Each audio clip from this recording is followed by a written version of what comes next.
Здравствуйте!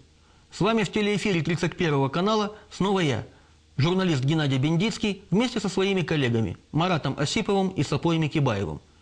Нас не оставляют равнодушными проблемы, которые волнуют вас. Смотрите и слушайте. Вы имеете право знать. В конце октября вдруг резко обострились две старые и, казалось бы, совсем уже забытые темы.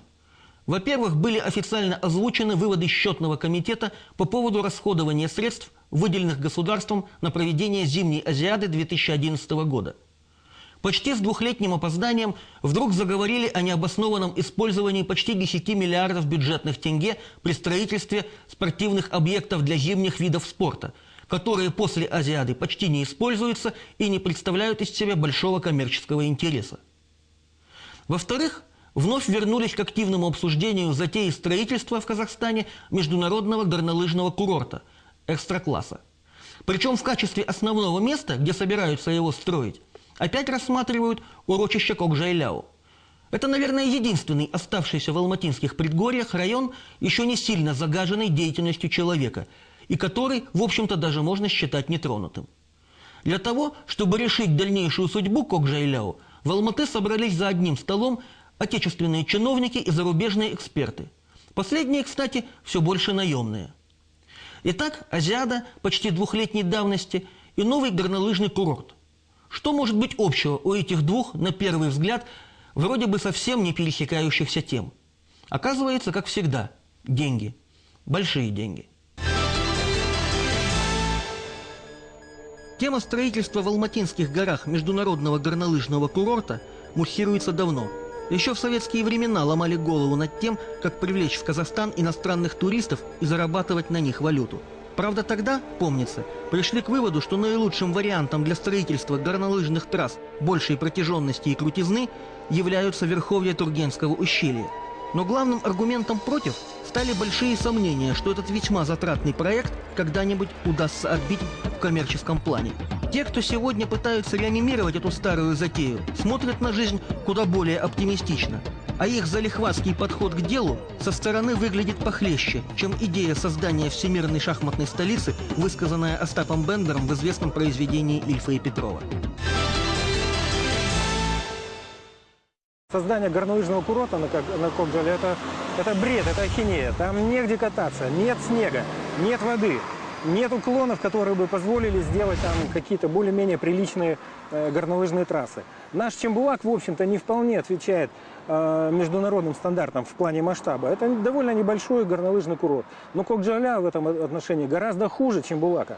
Кокжайля – замечательный объект туризма и природы, куда можно ходить, наслаждаться природой, наслаждаться экологией. Но создавать там горнолыжный курорт – это абсурд.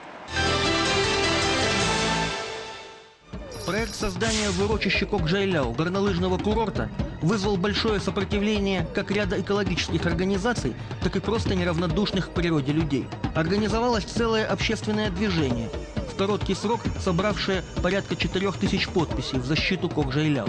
Дело в том, что строительство нового горнолыжного комплекса противоречит нормам отечественного природоохранного законодательства и подписанным Казахстаном международным экологическим конвенциям. В них гарантирована неприкосновенность особых природных зон, к которым относится и выбранное под горнолыжные трассы урочище. Естественно, возникает вопрос прежде всего законности этого строительства.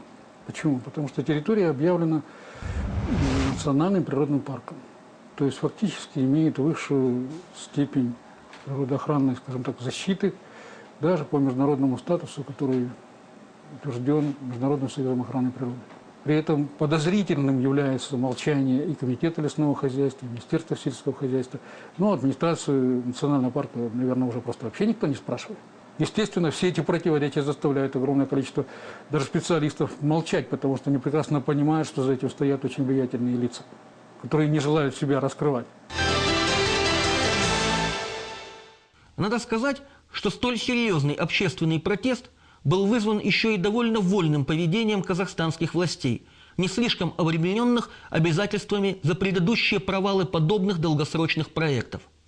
И вот тут тема строительства нового горнолыжного курорта пересекается с прошедшей почти 2 года назад Азиадой.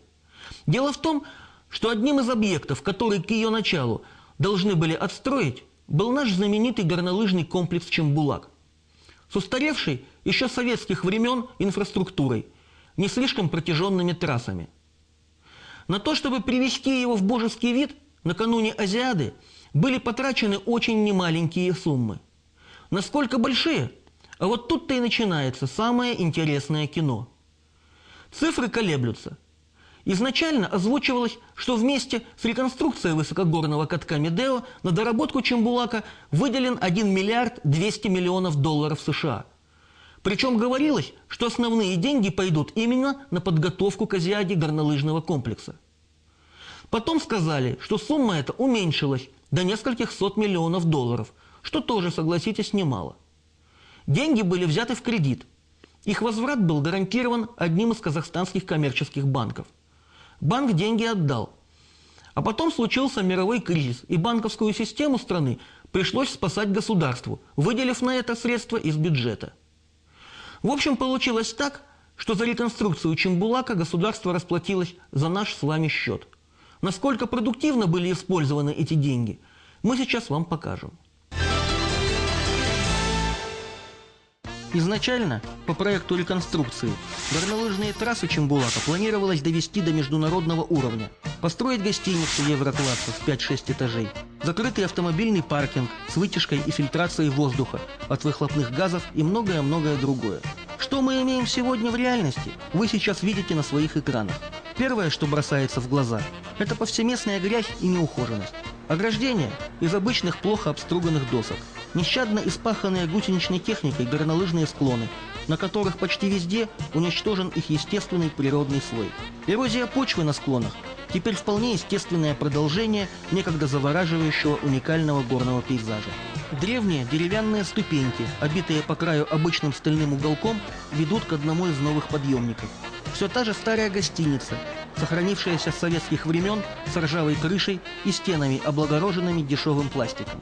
Пожалуйста, к услугам посетителей автомобильная парковка, можно сказать, асфальтированная. Качество этого асфальта заметно хуже покрытия дороги, ведущей на Чембулак. Из новодела только австрийская канатная дорога до здания ресторанчика, арендуемого частными фирмами. В остальном, можно сказать, конь не валялся. Хотя почему же не валялся? Еще как валялся.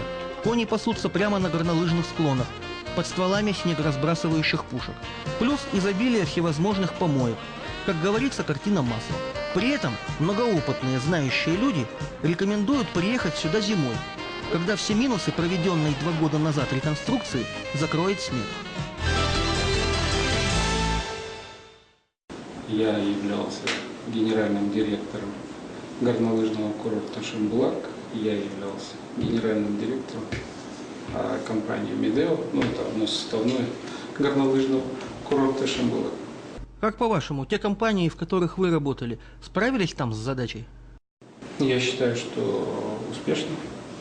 И тому подтверждением, наверное, то количество золотых медалей, которые Казахстан завоевал при проведении. За золотые медали честь и хвала олимпийцам, их завоевавшим. А то, что приходится видеть сегодня на Чембулаке, вы считаете это предмет для гордости? Есть над чем работать.